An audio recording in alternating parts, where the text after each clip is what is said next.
찬미 예수님 반갑습니다. 저는 성바오르타 수도의 박정아 수녀입니다. 오늘 교회와 미디어 세 번째 시간인데요. 오늘은 미디어의 종교 재현이라는 주제로 대중문화 속의 카톨릭에 대해서 살펴보도록 하겠습니다. 강의에 앞서 제가 길잡이 질문을 하나 드리는데요. 한번 생각해 보시겠어요? 대중 미디어 콘텐츠를 보거나 또 여러 가지 영화나 이런 매체를 보았을 때 어떤 신앙생활에 도움이 되었던 적이 있으신가요? 아니면 내 믿음을 이렇게 의심하게 되는 그런 상황이 있으셨나요? 제 경험을 말씀드리면 제가 꽤 한 10년 좀 더 전에 이제 지하철을 타고 가고 있었는데 그때 어떤 영화를 보셨던 한 자매님이 이제 제게 오셨습니다. 그리고 그 영화가 이러이러한 내용이 있는데 그게 맞느냐라고 하면서 굉장히 의심쩍은 내 신앙을 좀 이렇게 건드리게 되는 나는 교회를 이렇게 생각하는데 거기에서는 굉장히 부정적으로 나오는 그런 장면들이 있었던 거예요.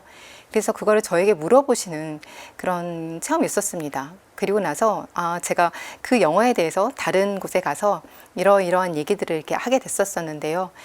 이런 영화나 또는 각종 드라마, 또 요즘에는 많은 컨텐츠에서 카톨릭이나 종교에 대해서 많이 다루고 있죠. 그것에 대해서 어떤 긍정적인 것도 있지만 때로는 부정적으로 다가올 때도 있습니다.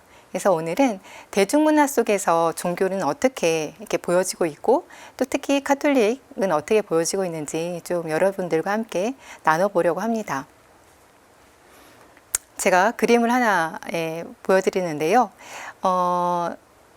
어떤 그림인지 아시나요? 네, 혹시 나 저 그림 알아 이렇게 하시는 분들도 계실 거예요. 여기에 그림이 있습니다. 네, 그림이 어떤 그림이죠? 네, 파이프를 그린 그림이죠. 근데 여기에 쓰여 있는 글이 있습니다. 이것은 파이프가 아니다 라고 한 르네 마그리트의 그림입니다. 왜 이것은 파이프가 아닐까요? 오늘 제가 여러분들과 말씀드리고자 하는 그런 내용과 좀 연관되어 있는데요. 이 그림은 파이프를 재현해서 이런 화폭의 그림을 그린 거죠. 그렇기 때문에 파이프를 그렸지만 실제 파이프는 아닙니다. 우리가 대중미디어 안에서 보여지는 많은 것들은 사실 재현된 거다라고 얘기를 합니다. 재현. 이런 미디어 학을 하는 많은 분들은 사실 재현하면 이제 많은 것들을 아실 텐데요. 실상 텔레비전에서 많은 것들이 나오지만 그것은 실제는 아니죠. 네, 실제처럼 보여지는 재현된 것들입니다. 그렇기 때문에 실제냐 아니냐, 리얼리티냐 아니냐 할 때도 사실 아니다 쪽에 더 맞는 것 같습니다. 리얼리티 프로그램도 참 많죠. 네, 요즘 예능 프로그램 또는 여러 가지 다큐멘터리 프로그램도 있고요. 실제를 그대로 찍은 그런 다큐 영화도 있고요. 다양하게 있지만 텔레비전으로 드러나게 되면 사실 촬영하고 편집하는 그런 과정들을 거치게 됩니다. 그래서 실제 그대로라기보다는 실제를 반영해서 보여주는 것들이 대부분이겠죠. 아니면 영화처럼 아니면 드라마처럼 픽션인 경우 실제가 아닌 가상의 이야기를 그릴 때도 참 많습니다. 그래서 가끔 그런 것들을 보면서 이렇게 혼란을 느낄 때도 종종 있는 거죠. 재현은 옥스퍼드 대사전에 보면 두 가지 뜻으로 이렇게 나옵니다. 첫 번째는 사물, 사람, 사건 등을 떠올리도록 글, 그림 등으로 설명하거나 묘사하는 것이다 라고 하는 거예요. 어떤 거냐면 성경의 한 장면을 그림으로 참 많이 그린 것들이 있죠. 이걸 우리는 성화라고 합니다. 그래서 구약 성경이나 신약 성경 또는 예수님의 그런 일대기 또 성모님의 이야기 이런 것들을 이제 화가들은 그 말씀에 비추어서 이거를 그리게 되죠. 이런 것들이 대부분 이렇게 재현된 것들이라고 할 수 있어요. 그래서 그 당시 아니면 그 사람을 떠올릴 수 있게 하는 것, 그 그림을 딱 보면 이게 무엇이구나 라는 것들을 알 수 있는 것들이죠. 두 번째 재현은 상징화하는 것, 의미하는 것, 대체하는 것이라고 합니다. 어떤 것을 말할 수 있냐면 혹시 십자가를 생각하시면 십자가를 보면 우리 그리스도교는 다 예수님의 구원의 상징으로 이제 딱 생각을 하죠. 그런데 전혀 그리스도교를 모르는 분들이 봤을 때는 그게 어떤 의미인지 잘 모를 수 있겠죠. 네, 이렇게 상징해서 보여주는 것. 그게 실제를 그대로 보여주진 않지만 딱 봤을 때, 아, 무엇을 상징하고 있구나 라는 것들을 보여주는 것이 이런 재현의 한 가지입니다. 그렇기 때문에 재현은 시각적으로 드러나는 어떤 대상들을 재현하는 것들이 있어요. 이런 테이블, 또 시계, 강아지, 집 이런 것들을 그림으로 그린다거나 텔레비전을 보여준다거나 이런 것들, 이런 거는 첫 번째 재현의 그런 의미겠죠. 또 하나는 보이지 않는 그런 개념에 대해서 재현하는 것들이에요. 아까 보았듯이 십자가 같은 경우 사랑, 우정, 평화 이런 것들은 어떻게 재현할 수 있을까요? 네, 이런 것들은 여러 가지 어떤 상징들을 통해서 보여지게 되는데 특히나 천사, 악마, 하느님 요즘에는 드라마나 영화를 보면 굉장히 이런 종교적인 그런 대상들이 굉장히 많이 나오는 것들을 보죠. 이런 것들이 재현하는 것들을 좀 오늘 시간에 좀 함께 보도록 하려고 합니다. 그러면 종교는 어떻게 재현될까? 네, 종교는 많은 상징을 갖고 있습니다. 네, 이렇게 눈에 보이지 않는 것들을 이렇게 같이 기도도 하고 또는 우리가 함께 나눈 의미들도 이렇게 보면 눈에 보이지 않는 것들이 참 많죠. 사랑하면 이게 어떻게 보여질 수 있을까? 그렇기 때문에 많은 상징들을 사용하게 됩니다. 그런데 미디어는 이러한 종교적인 상징들을 굉장히 많이 사용을 합니다. 왜 그럴까요? 미르치아 엘리아데라는 학자가 있습니다. 이 학자는 인간은 본질적으로 종교적 인간이다 라고 얘기를 해요. 왜냐하면 인간은 초월에 대한 갈망을 갖고 있습니다. 지금 이 현실 세계 아닌 좀 더 이상적인 세계, 또 초월 세계를 이제 갈망하고 있다라고 하는 게 그 인간에 대한 정의입니다. 그래서 인간이 이런 초월 세계를 이렇게 만나게 되는 그런 때가 있는데 그것은 성현이라고 얘기를 해요. 그러니까 성스러움이 드러나는 그런 모든 것들을 보면서 인간은 어떤 초월 세계에 대해서 계속적으로 어떤 체험이 가능하게 됩니다. 성현이라고 하면 어떤 공간적인 측면 또는 시간적인 또는 물질적인 것 안에서도 이 성현이 드러나요. 어떤 거냐면 특별한 시간, 특별한 공간 또는 어떤 신성한 물건 이 대표적일 것 같은데요. 어떤 것이 있냐면 혹시 물, 물 보면 이것도 굉장히 중요한 종교 상징 중에 하나입니다. 우리에게 물은 어떤 의미일까요? 카톨릭 안에서 우리는 세례를 받을 때 물로 세례를 받죠. 물은 모든 종교 안에서 다 등장하는 종교적인 큰 상징입니다. 만물의 근원이라고 보통 얘기를 해요. 만물의 근원이자 원천이라는 인식을 갖고 있습니다. 그래서 물에 들어갔다 나오게 되면 뭔가 죽음과 또 새로운 삶으로의 부활로 이렇게 이끌어진다라고 얘기를 해요. 그래서 그리스도교뿐만 아니라 다른 종교에서도 물을 씻는 의식은 굉장히 중요한 의식입니다. 물로써 죄를 씻는 어떤 정화의 의미를 모든 종교들에서 조금씩 볼 수가 있습니다. 이렇게 다양한 종교 상징들이 있는데요. 이런 종교 상징들은 사실 우리가 눈에 보이지 않는 이 종교의 여러 가지 가르침이나 의미들을 이렇게 체험할 수 있고 보게 할 수 있는 그런 중요한 도구라고 할 수 있습니다. 그래서 인간은 종교 상징들을 통해서 이런 세속의 일상생활의 어떤 시공간 안에서 초월적인 시간과 공간과 어떤 의미 있는 체험들을 할 수가 있는 거죠. 대중문화 안에서는 이러한 종교 상징들을 굉장히 많이 사용하게 되는데요. 두 가지 차원에서 그렇습니다. 첫 번째는 이런 종교 상징들이나 아니면 종교적 이야기들을 그대로 보여주는 그런 재현이에요. 제가 아까 옥스퍼드 대사전에 나왔던 두 가지 의미들을 말씀드렸죠. 첫 번째는 그걸 딱 봤을 때 이게 어떤 이야기구나 라는 것들이에요. 그래서 종교적인 어떤 근본적인 내용들 또는 어떤 형식적인 거 또 여러 가지 가치관이 그대로 재현되어 있는 그런 영화나 드라마들이 그렇습니다. 혹시 네티비티 스토리라고 보신 분이 계실까요? 예수님의 성탄 이야기입니다. 예수님에 대한 그런 많은 영화들이 있는데요. 그 중에서 네티비티 스토리라는 영화는 예수님의 탄생 직전, 마리아와 요셉의 이야기부터 예수님의 탄생까지 쭉 보게 되는 그런 영화입니다. 그걸 보게 되면 우리가 신약의 첫 부분들을, 루카복음의 그 첫 부분들을 마치도 내 눈앞에서 보는 것처럼 알 수가 있는 거죠. 그리고 또 패션 오브 크라이스트 같은 경우는 예수님의 순환이 어떠했을까라는 것들을 영화를 통해서 저렇게 순환당하시고 고통당하시고 돌아가셨구나라는 것들을 이렇게 재현된 것들을 볼 수가 있습니다. 근데 두 번째 또 다른 종교의 재현이 있습니다. 어떤 거냐면 종교의 특정 부분만 이렇게 보여주는 거예요. 이것이 어떤 종교적인 그림이나 어떤 사건이나 아니면 의미들을 그것만 딱 빼서 보여주게 되는 거죠.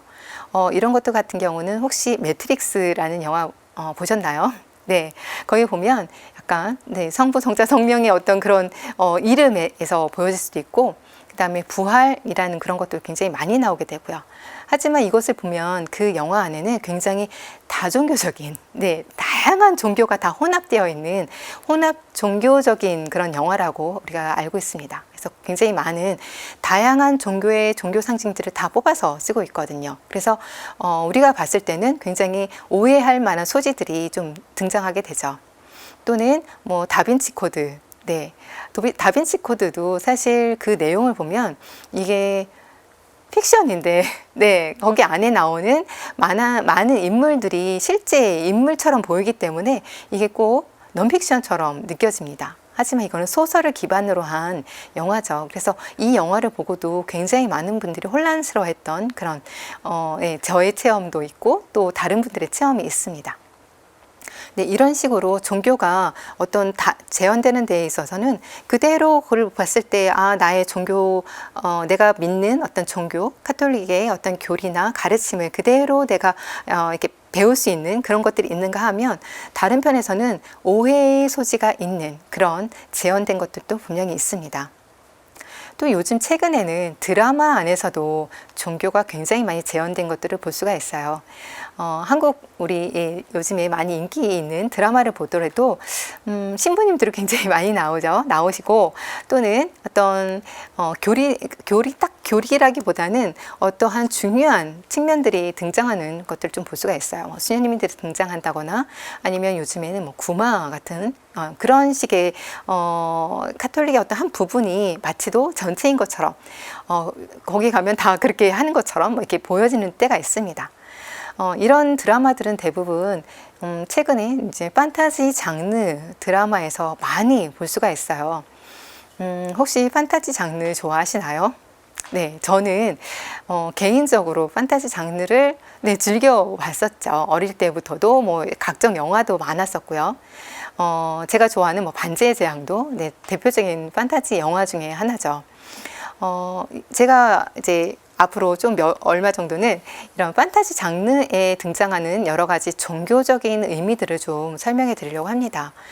최근에 또 지금도 텔레비전을 켜시면 굉장히 많은 이런 좀 현실 세계와는 좀 동떨어진 그런 가상 세계 또는 좀 더 초월적인 그런 가치관을 드러내는 그런 드라마들을 좀 찾아볼 수가 있는데요.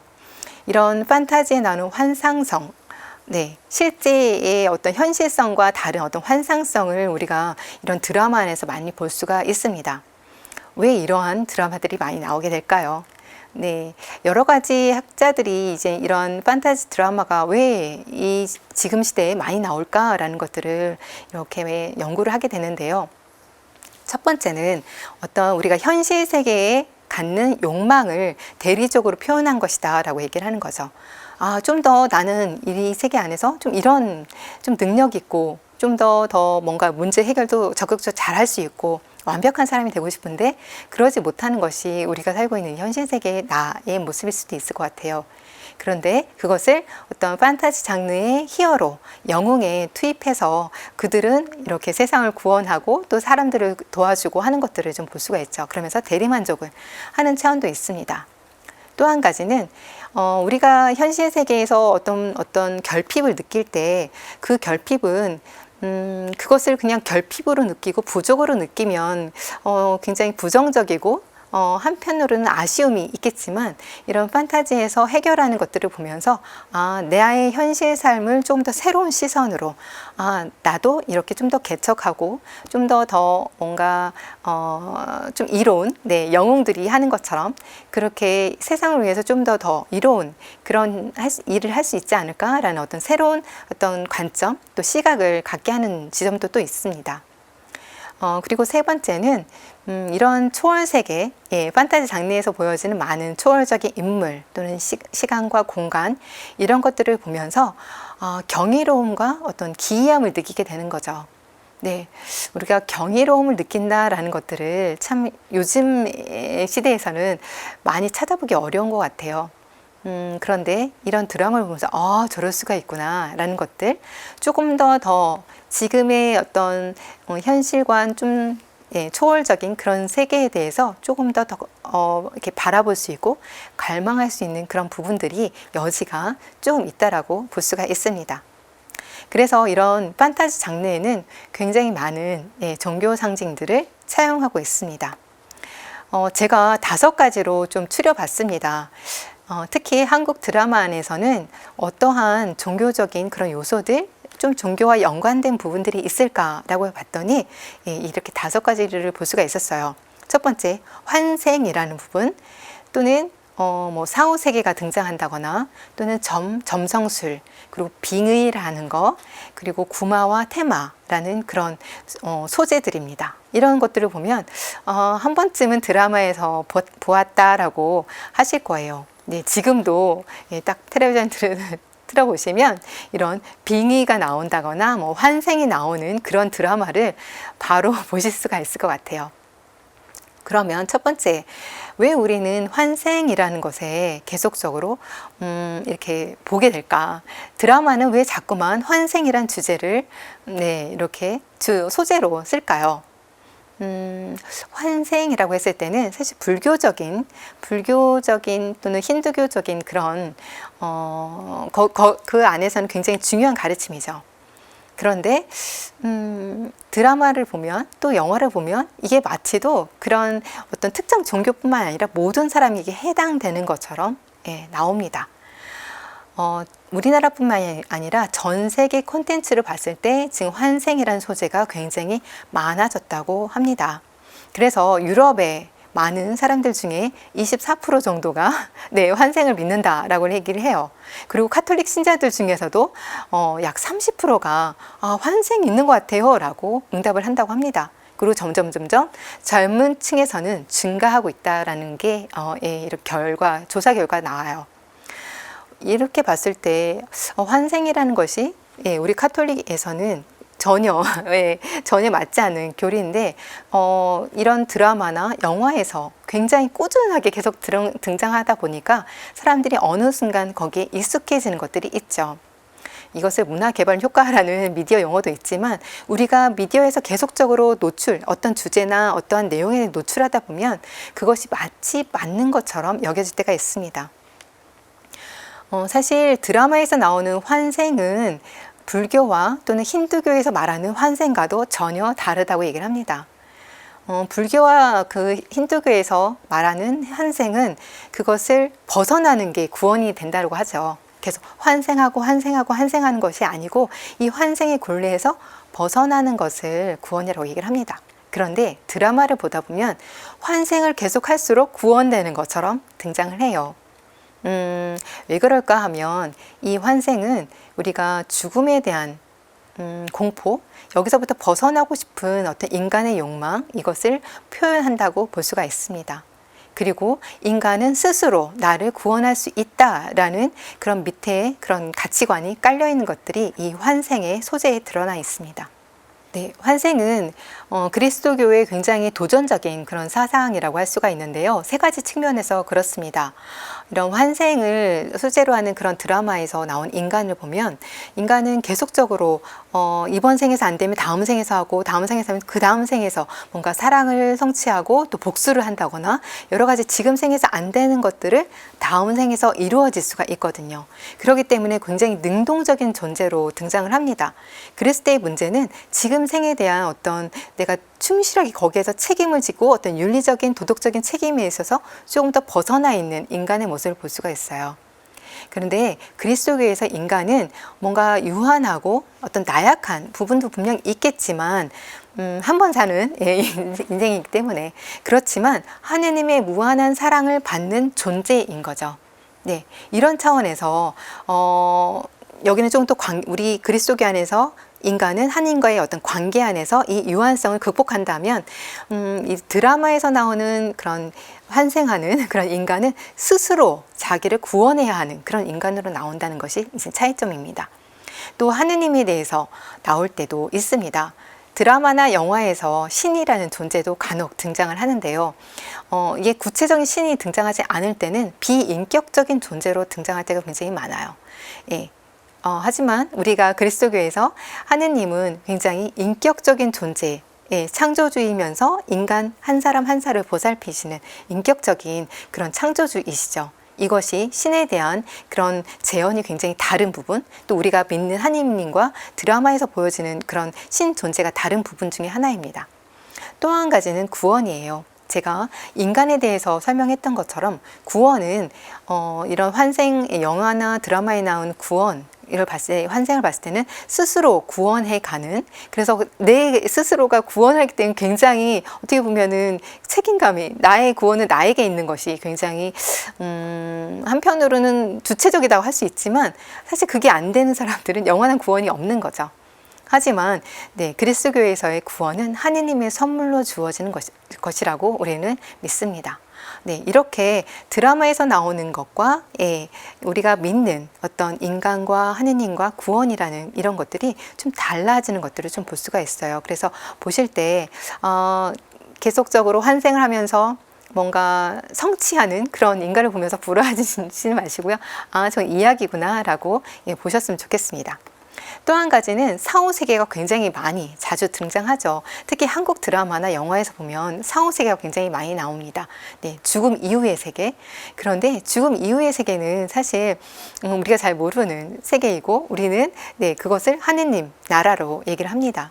하느님 나라로 가는 건데 그것을 마치도 통과 관문처럼 보여지면서 다른 생으로 넘어가는 하나의 절차처럼 이 드라마에서는 보여져요. 그래서 얼마 전에 굉장히 인기 있었던 드라마들을 보면 호텔로 나온다거나 아니면 뭐 찻집으로 죽음을 넘어가는 그 세계를 찻집으로 등장시킨다거나 이렇게 합니다. 그래서 뭔가 공포의 그런 공간으로 보여지지 않는 것은 한편으로는 저럴 수 있구나 생각할 수 있지만 그것이 다가 아닌데 굉장히 우리가 인간적인 눈으로 이런 사후세계나 아니면 종교적인 어떤 그런 믿음의 세계를 조금 축소화시키는 것, 그런 것들을 좀 볼 수가 있어요. 또 세 번째는 전통 종교에서의 신이 부재합니다. 여기서는 하느님 등장하지 않죠.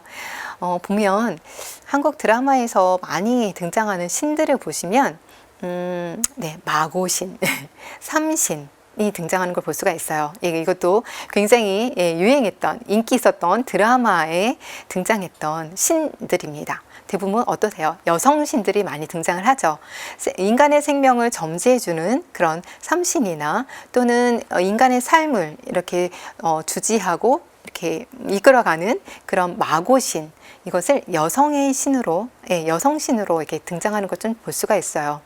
그렇기 때문에 어떤 생명을 돌보고 인간을 돌보는 이렇게 보살피는 여신이라는 측면에서는 한편으로는 뭔가 보살피는 하느님에 대해서 느낄 수도 있지만 굉장히 전통적인 그 개념과는 많은 점들이 달라지기 때문에 우리가 믿는 그리스도교의 하느님과 여기 드라마에 나오는 신은 굉장히 다르다라는 것들을 좀 염두해 두셨으면 좋겠습니다. 또 한 가지는 카톨릭에서 우리가 구마라는 것들을 의식이 있다는 걸 아시죠? 사실 근데 신자여도 그 구마나 이런 것들은 쉽사리 우리가 접근할 수 있는, 알 수 있는 그런 영역은 아닙니다. 굉장히 좀 제한된 또는 몇 분의 그런 극소수의 어떤 구마 사제들이 있는 것 정도는 알고 있죠. 근데 텔레비전을 보다 보면 마치도 신부님들은 모두 다 구마사제처럼 이렇게 테마사 같은 그런 역할로 등장하는 것들을 좀 볼 수가 있어요. 그래서 뭐 영화에도 그렇고 드라마도 그렇고 이런 구마나 테마가 마치도 카톨릭 이꼴 등식이 성립하는 것처럼 나온 것에 대해서 좀 한편으로는 그 구마가 만약에 카톨릭의 전부인 것처럼 보여지는 그 부분에 있어서는 좀 우리가 비판적인 시선으로 좀 볼 필요가 있다라는 말씀을 드리고 싶습니다. 다섯 번째, 이런 판타지 장르 드라마나 영화의 특징 중에 하나는 자연을 굉장히 신비스러운 그런 존재로 보여준다는 것입니다. 요즘에 생태신학도 있고요. 우리가 환경에 대한 그런 관심도 어느 때보다 높아진 것들을 좀 볼 수가 있는데, 그것이 이런 지금 판타지 장르의 뭐 드라마나 영화를 보면 마치도 자연이 신인 것처럼 보여질 때가 있어요. 신성함을 현현하는, 드러내는 것이 자연이지 그거 자연 자체가 신은 아니거든요. 그런데 마치도 이런 판타지 장르에 보면 이런 자연의 모든 것들, 뭐 비, 눈, 해, 바람, 뭐 달 이런 것들이 신으로 등장하는 것들을 좀 볼 수가 있습니다. 그래서 어떤 초월적인 공간이나 또는 어떤 자연의 흐름, 우리나라의 뭐 봄, 여름, 가을, 겨울 이렇게 자연의 흐름, 어떤 달이 초승달에서 또 만월이 되고 만월에서 다시 음음달로 가는 이런 자연의 흐름이 마치도 신의 그런 신성인 것처럼 보여지는 것들이 이런 드라마에서 종종 드러나는 것도 좀 볼 수가 있어요. 이럴 때 우리가 좀 유의해야 할 부분인 거죠.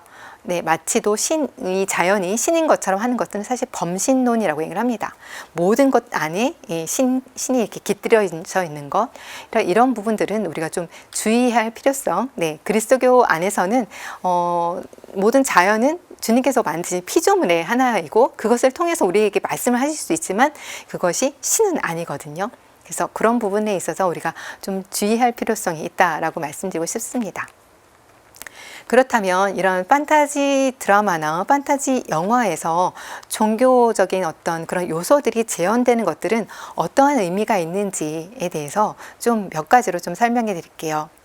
첫 번째는 우리가 이런 판타지 드라마나 영화에서 인간이나 또는 어떤 관계나 또는 어떤 구원, 사람들을 영웅들이 나와서 사람들을 돕고 또 무언가 이제 선과 악이 있을 때 선을 위해서 악과 싸우는 그런 모습들을 많이 볼 수가 있는데, 그랬을 때는 어떤 삶의 의미 또는 생명과 죽음의 의미가 무엇인지 이런 것들을 우리가 좀 더 바라볼 수 있는 것, 그리고 마치도 세상이 이 현실 세계가 다가 아니고 초월적인 그런 신이 있고 또 초월적인 어떤 세계가 있다라는 것에 대해서 이제 판타지 장르가 보여주는 그런 어떤 부분들은 분명히 있죠. 그래서 너, 그리고 이웃, 자연, 그리고 하느님과의 관계를 어떻게 보면 이런 판타지 장르를 통해서 어렴풋이 느낄 수 있는 것이 하나의 어떤 판타지 장르가 갖고 있는 특징이라고 할 수가 있습니다. 그래서 내가 미처 생각하지 못했던 어떤 좀 더 영적인 부분, 아니면 초월적인 어떤 갈망 또는 도덕적인 그런 부분에 있어서 이런 드라마를 통해서 내가 좀 자극을 받을 수 있는 부분들이 있는 거죠. 하지만 이런 드라마나 영화를 보면 아까도 말씀드렸던 것처럼 굉장히 종교적인, 혼합주의적인 그런 모습들을 많이 볼 수가 있어요. 다양한 종교의 상징들이 다 같이 버무려져 있기 때문에 이것이 마치도 종교 박물관처럼 보여질 때가 있는 거죠. 이랬을 때 우리가 주의해야 할 부분, 마치도 종교적인 것들이 드러나서 그게 그리스도교 나와도 직접적인 연관이 있는 것처럼 여겨진다면 그런 부분에서는 유의할 필요가 있다 생각합니다. 그리고 또 한 가지는 이런 환상적인 어떤 판타지에서 나오는 어떤 체험들이 종교적인 그런 부분으로 연결될 때가 있어요. 그럴 때 우리가 우려해야 할 점은 마치도 종교적인 체험이 환상처럼 여겨질 수가 있는 거죠. 반대로, 역으로. 네, 우리는 종교적인 체험을 합니다. 하나님과 만나고 기도를 통해서 또 다른 이웃들과 어떤 여러 가지 관계를 통해서 사랑도 체험합니다. 그런데 그것이 이런 환상적인 어떤 드라마나 영화에서는 환상으로, 판타지로 여겨질 때가 있는 거죠. 네, 이런 부분에 있어서 우리가 조금 더 비판적인 그런 눈으로 보시면 좀 좋겠다라는 생각이 좀 듭니다. 그래서 많은 어떤 미디어 학자들은 이런 종교 상징이나 종교적인 것들이 재현되는 드라마나 영화에 있어 이것이 상품화 된다라고 우려를 얘기를 합니다. 종교적인 상징들, 종교적인 도구나 종교적인 전례, 여러 가지 어떤 사건과 사물과 어떤 여러 가지의 그 다양한 종교 안에서 다뤄지는 모든 것들이 상품처럼 여겨질 수가 있는 거죠. 드라마 안에서, 영화 안에서. 그래서 이런 부분에 있어서 좀 더 깨어있는 시선으로 볼 필요가 있다라고 미디어 학자들은 말을 합니다. 그러면 우리 그리스도인들이 이러한 환상적인 그런 장르의 드라마나 영화를 볼 때 어떻게 보아야 할까요? 인간에 대해서 아까 제가 말씀을 드렸는데 인간은 셀프 구제가 되는 존재는 아니라는 것 다시 한번 말씀드립니다. 만약에 내가 스스로 구원될 수 있다라는 존재로 여겨진다면 종교적인 신은 더 이상 필요가 없는 거죠. 그래서 인간이 자꾸 이렇게 환생을 하면서 새로운 인간으로 태어나면서 좀 더 업그레이드 되는 그런 인간으로 등장할 때 그런 부분에 있어서 저 인간은 우리가 어떤 하느님과 만나는 나의 모습은 아니다라고 생각하시면 될 것 같아요. 그리고 이런 드라마에 나오는 신은 많지만 우리가 믿는 하느님은 아니라는 것 다시 한번 말씀드립니다. 그리고 자연의 성스러움을 많은 드라마 안에서 볼 수가 있는데 그것이 신은 아니다. 범신론적인 어떤 그런 부분에 있어서 우리가 주의해야 할 필요성에 대해서 좀 말씀드리고 싶었습니다. 이런 많은 판타지 장르의 드라마나 영화가 등장하는 것을 보면서 저는 그렇게 생각을 합니다.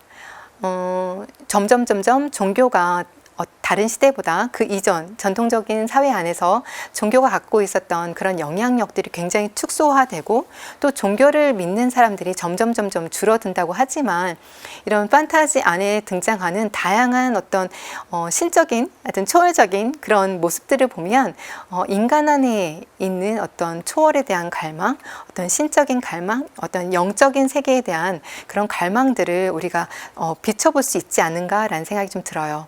그래서 좀 더 적극적으로 종교적인 세계가 무엇인지 우리가 믿는 구원이 무엇인지에 대해서 좀 더 삶의 안에서 이웃들과 함께 나눴으면 참 좋겠다라는 그런 생각이 좀 듭니다.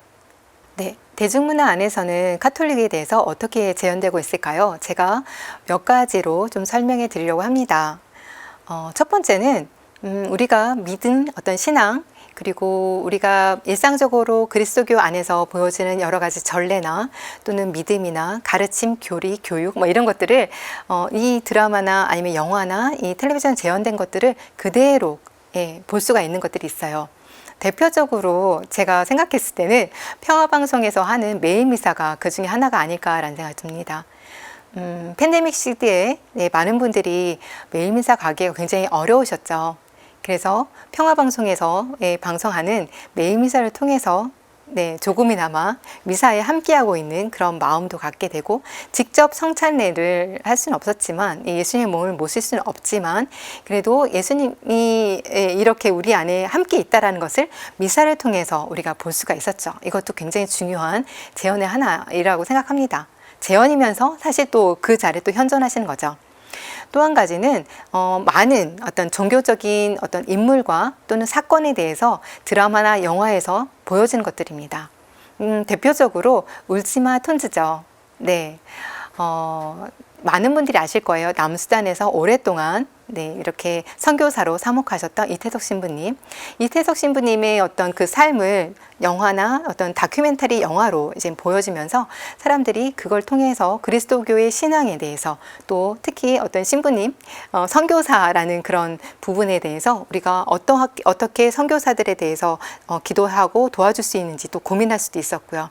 그리고 같은 그리스도교 신앙을 믿지만 그 지역에 따라서 우리가 남수단이나 아프리카와 또 내가 있는 이 한국 땅에서 그리스도교 신앙을 믿는 것이 좀 다른 것들도 많이 볼 수가 있고요. 이렇게 그 시대 또 시간과 공간을 재현하는 것들을 통해서 우리가 신앙에 대해서 좀 다양하게 좀 볼 수가 있었죠.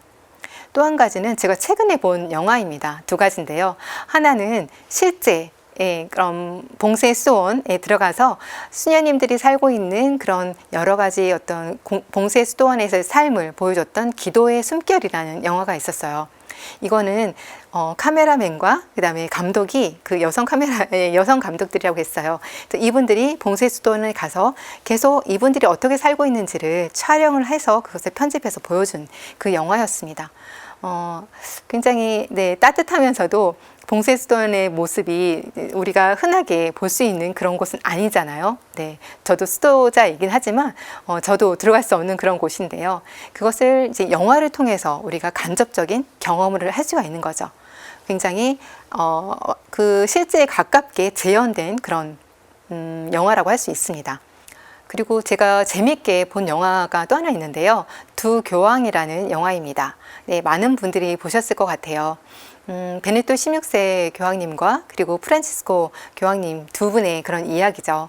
그래서 그것을 봤을 때 사실 영화입니다. 영화이고 어느 정도 이제 허구가 들어갔다고 하지만 그런 바티칸의 그런 여러 가지 모습들 그리고 교황님들 그 두 분이 어떻게 대화를 나눴었을까, 그다음에 어떠한 상황에서 어떠하셨을까라는 것들을 이제 자료를 통해서 이렇게 보여지게 된 거죠.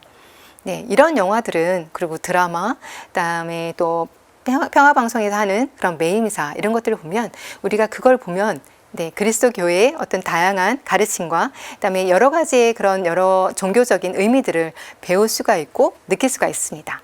네, 이런 측면의 어떤 재현이 있겠죠. 가톨릭 재현.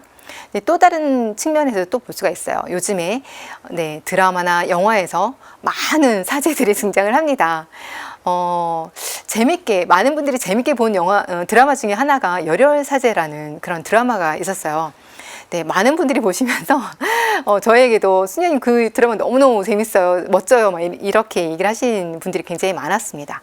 네, 신부님께서 나오셔서 불의와 싸우고 정의를 실천하는 그런 히어로로 나오시죠. 네, 이런 드라마를 보면 신부님들의 어떤 우리가 실제적으로 이런 신부님들은 실제 볼 수 있을까요? 네, 이렇게 뭔가 이렇게 폭력적이기도 하고 이런, 근데 그렇진 않지만 어떻게 보면 사제에게 바라는 어떤 그런 상도 있겠다라는 생각이 좀 드는 거예요. 좀 더 불의한 세상과 맞서주기를 어떤 사람들의 갈망을 이러한 열혈사제의 어떤 사제를 통해서 볼 수가 있는 거죠.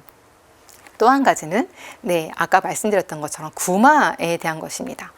네, 최근에 보면 어떤 구마에 대한 귀신이 나온다거나 빙의를 한다거나 이런 소재의 그런 영화 드라마가 굉장히 많이 나옵니다. 이럴 때마다 등장하는 주요한 구마사 중에 한 분이, 테마사 중에 한 분이 이제 사제인 거죠. 신부님들. 굉장히 멋진 모습으로 등장하기도 하고 어떨 때 보면 이런 악령과 싸우는 그런 모습을 볼 수가 있는데요. 이런 걸 볼 때 우리가 좀 주의할 필요성은 있습니다. 악의 세력은 분명히 존재를 합니다. 그리고 악령도 분명히 있고요.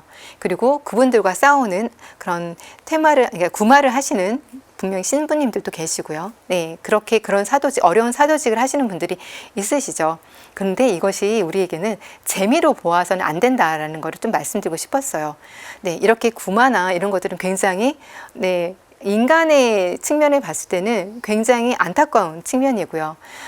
그리고 무엇보다도 구원이 필요한 그런 순간이죠. 그런데 이거를 우리는 어떻게 보면 되게 재미있는 요소로 그렇게 치부할 수가 있는 그런 지점이 있습니다. 그래서 드라마나 이런 영화에서 사제들, 특히 사제나 수도자들이나 아니면 종교 인물들이 등장을 할 때 주의 깊게 봐야 할 필요성이 좀 있어요. 이걸 재미로 소비를 하기에는 좀 우리가 현실 세계에서 보는 많은 분들이 계시기 때문에 우리가 좀 이런 드라마에서 사제가 나온다거나 아니면 수도자가 나온다거나 할 때 좀 더 기도하는 마음으로, 네, 직접 그런 사도직을 하시는 분들을 위해서 좀 더 기도하는 그런 마음도 있었으면 좋겠다라는 생각이 들었습니다. 또 한 가지는 굉장히 좀 부정적으로 가톨릭에 대해서 등장하는 경우도 종종 있지요. 예, 제가 서두에 질문 하나 드렸죠. 그리고 제가 경험이라고 말씀드렸는데요. 다빈치 코드라는 영화가 있었습니다. 네, 제가 그때 그 영화를 보진 않았었어요. 보진 않았었고 이렇게 지하철을 타고 있었는데 이제 자매님이 오신 거죠. 그래서 제가 이 영화를 봤는데 거기에서는 바티칸이 이렇게 나오고요. 거기 오프스데이라는 데가 있는데 그게 맞는 건가요? 막 여러 가지 얘기들을 저에게 그 짧은 그 지하철을 기다리는 그 순간에 하시는 거예요. 저는 그게 픽션입니다 라고 분명히 말씀드리긴 했지만 저에게 말씀하지 않은 많은 분들 중 안에서 네, 이렇게 좀 오해의 소지 또는 뭔가 잘못 인식하는 분들도 분명히 계셨겠구나 라는 생각이 좀 들었습니다. 이 외에도 가톨릭에 대해서 굉장히 부정적으로 아니면은 나쁜 측면만 도드라지게 부각해서 보여지게 하는 그런 영화나 드라마들이 있죠. 이럴 때 우리 스스로도 그것에 대해서 좀 더 주의 깊게 바라봐야 될 필요성도 있고요. 또 주변의 어떤 사목자들과 신부님들과 수녀님들 또는 뭔가 교리 교사들께 좀 여쭤보면 좀 좋겠습니다. 그래서 그것에 대해서 그냥 그것이 다가 아니라는 거, 그리고 어떤 부분에서는 정말 거짓된 것들도 많으니까 그것을 좀 더 우리가 거기에 빠져들지 않으면 참 좋겠다라는 생각이 좀 듭니다. 그래서 미디어는 좀 우리가 능동적이고 현명하게 이용해야 될 필요성이 있습니다. 미디어는 재미를 주는 중요한 요소이긴 하지만 재미만 주는 건 아니에요. 그 안에서 우리가 굉장히 많은 것들을, 다양한 영향들을 받죠. 이랬을 때 그냥 오락적인 거야, 재미야 라고 치부하고 그걸 넘겨봤을 때 계속적으로 그런 비슷한 그런 내용들이 나오게 되면 혼란스러워질 염려가 좀 있습니다. 그래서 우리는 좀 더 그리스도교의 어떤 그런 시선으로, 그런 관점으로 이런 미디어들을 좀 보시면 어떨까라는 생각이 좀 듭니다. 그래서 요즘에는 종교 미디어 교육이 좀 필요하다라는 얘기들을 많이 해요. 어떤 거냐면 이렇게 제가 말씀드렸던 것처럼 다양한 영화나 드라마에서 종교적인 요소들이 많이 등장하기 때문에 이것이 실제 가르침과 다른 점, 네, 유사한 점, 같은 점이 무엇인지 바르게 식별할 수 있는 그런 바르게, 올바르게 인식할 필요성이 있다라는 것들이죠. 그래서 우리의 가르침, 교회가 가르치는 것과 미디어가 보여지는 것 안에서 무엇이 다른지에 대해서 우리가 분명히 알고 있어야 된다라는 점입니다. 그래서 미디어가 재현하는 많은 프로그램과 그다음에 이런 컨텐츠들에 대해서 우리가 좀 비판적인 시선을 갖고 보시면 좋겠다라고 말씀드립니다. 제가 이제 마지막으로 좀 설명해 드릴 분이 한 분 계십니다. 네, 칼 라너라는 예수의 신학자이세요. 많은 분들이 아실 거긴 한데요. 이분이 이렇게 얘기를 하셨습니다. 미래의 그리스도인은 신비가가 되거나 아니면 존재하지 않을 것이다.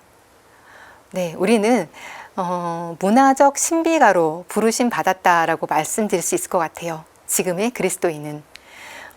종교가 점점점 사회적으로 또는 여러 가지 그런 상황 안에서 축소가 되고 약화되고 있는 그런 시기를 좀 살고 있다라고 저는 생각하고 있는데요. 그렇기 때문에 우리가 일상 안에서 보여지는 많은 것들 안에서 어떤 신비적인 체험들을 할 때 그것이 바로 내가 그리스도임을 증거하는 그런 태도가 아닌가라는 생각이 좀 듭니다. 네, 칼로나 신부님께서 이렇게 말씀하셨어요.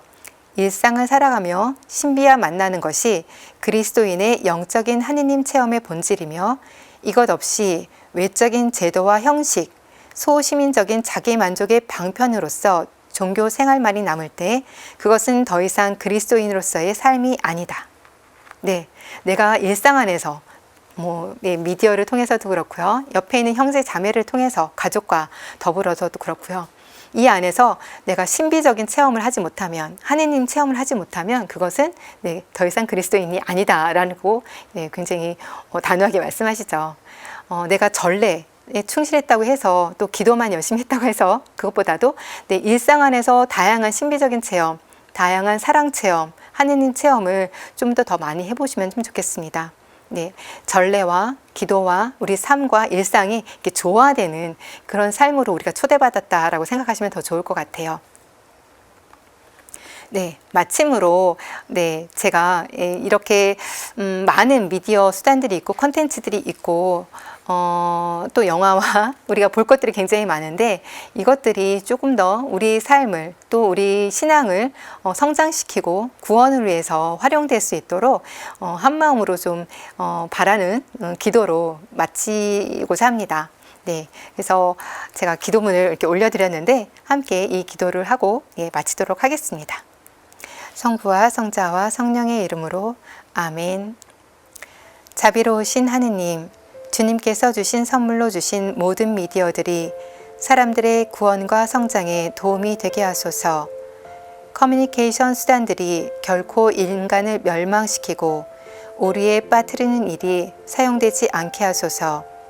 그리하여 모든 사람이 예수 그리스도께서 전하신 구원의 소식을 온순하게 받아들이게 하소서. 아멘. 성부와 성자와 성령의 이름으로 아멘. 감사합니다.